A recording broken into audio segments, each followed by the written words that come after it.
నమస్తే. ఎన్నో ఆధ్యాత్మిక కార్యక్రమాలు, చాలా మంచి కార్యక్రమాలు మన ఛానల్‌లో ప్రసారం అవుతూనే ఉంటాయి.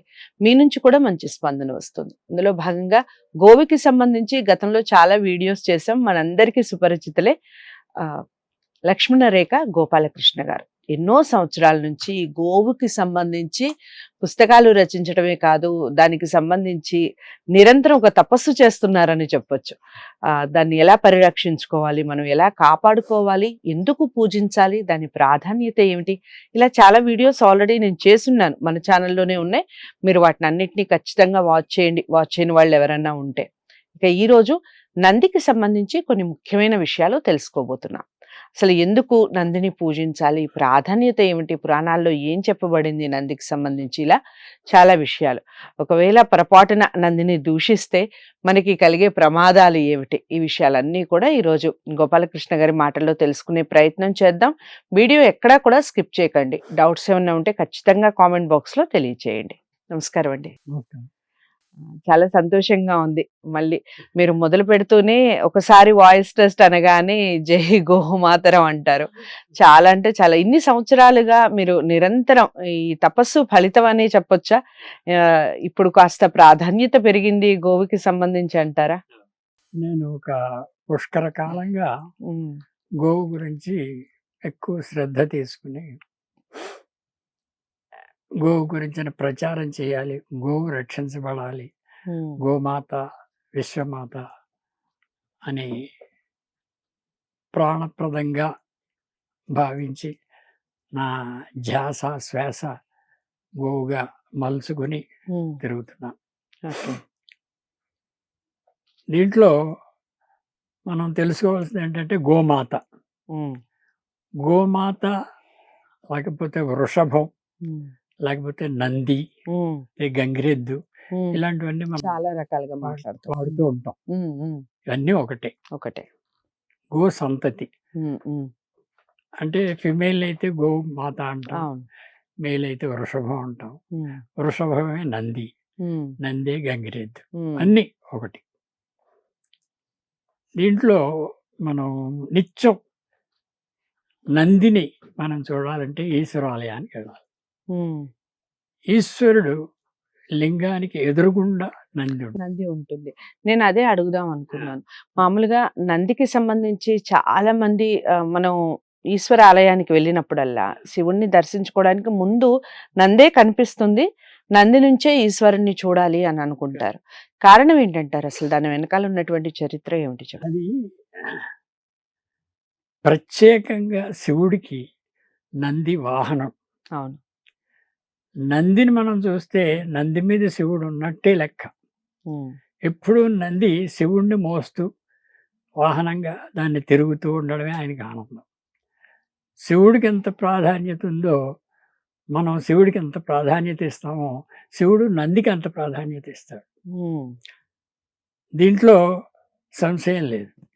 అందుకే ఒక ఇదిలో నందిని నందీశ్వరుడు అన్నారు.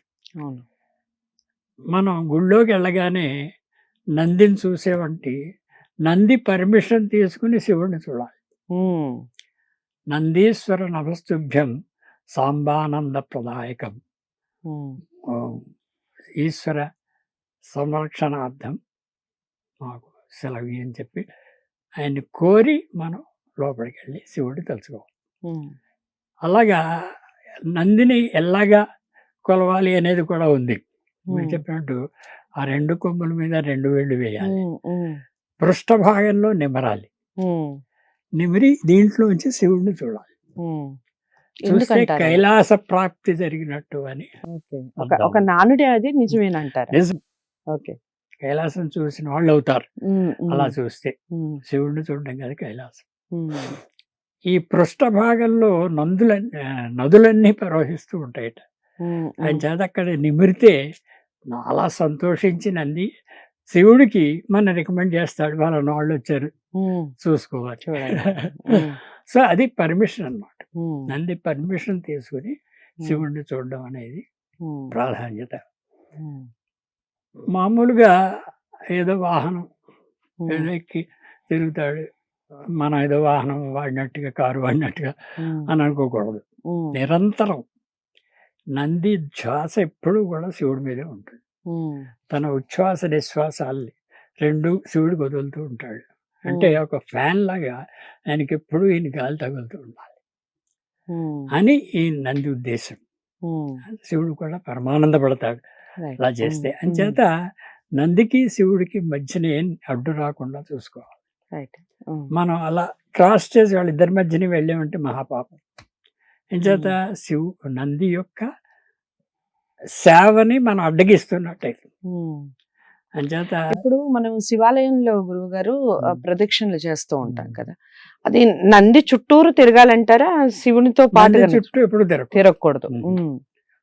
నంది శివుడు రెండు రెండు కలిపి తిరగాలి. ఉన్న ఆలయం చుట్టూ తిరగాలి తప్ప మధ్య నుంచి అసలు మధ్య నుంచి అసలు తిరగకూడదు. ఉమ్, శివుడు పార్వతి మధ్య నుంచి కానీ, ఉమ్, ఉమ్, శివుడు పార్వతి మధ్య నుంచి కానీ, భార్యాభర్తల మధ్య నుంచి కానీ, ఉమ్, నందికి శివుడికి మధ్య నుంచి కానీ మనం ఎప్పుడు క్రాస్ చేయకూడదు. ఉమ్, మహాపాపం. అది చాలా మందికి తెలియదు. ఉమ్. తెలియక క్రాస్ చేస్తూ ఉంటారు. అలా క్రాస్ చేసి తప్పు చేసామంటే మళ్ళీ క్రాస్ చేసి వెనక్కి వస్తారు. రెండు అది తప్పులు రెండు తప్పులు రెండు చేశారు. తప్పులు చేస్తుంటారు. ఉమ్, ఇలాగా చాలా విషయాలు వాళ్ళిద్దరి మధ్యన ఉండే సంబంధాన్ని మనం తెలుసుకోవాలి. శివుడు మన క్షీరసాగర మదనంలో హాలాహలం ఉమ్, వచ్చినప్పుడు ఎవరు లేరు దాన్ని తీసుకోవడానికి. ఉమ్, శివుడే సాహసించి తీసుకున్నాడు ఉమ్, భయపడుతూనే. కానీ ఆయన నోట్లో వేసి కంఠం దిగి లోపలికి వెళ్తే ప్రపంచం అంతా లోపల ఉంది, మొత్తం స్మాష్ అయిపోతుంది. తీసుకోకూడదు ఉమ్, కానీ మింగాలి. ఉమ్. మింగకుండా ఇలా గొంతుకులో అవును, అడ్డుపడుతుంది. చేత నీలకంఠుడు అని పేరు పెట్టారు. ఉమ్, ఉమ్, ఇక్కడే ఆపు చేసుకుని భయపడుతున్నాడు. పార్వతీదేవి కూడా భయపడింది, ఉమ్, లోపల మింగితే ఏమైపోతుంది ప్రపంచం అంతా. ఉమ్, ఆయన జాగ్రత్తలు తీసుకుని దాన్ని అక్కడే నిలుపుకుని అట్టి పెట్టాడు. ఉమ్, ఇలాగా ఆయన హాలాహలం తాగడంలో ఉమ్, ఒకటి రెండు చుక్కలు కింద పడబోయేట. ఉమ్. కింద పడిపోతే నంది స్వీకరించేట. ఓ, ఇంకంతకంటే ఎవరు లేరు, ఆయన భరించేది ఎవరు లేరు. ఉమ్, అంచేత నంది అంచేత శివుడికి అయ్యయ్యో నా ఎంత సేవ్ చేసావు నన్ను అవును.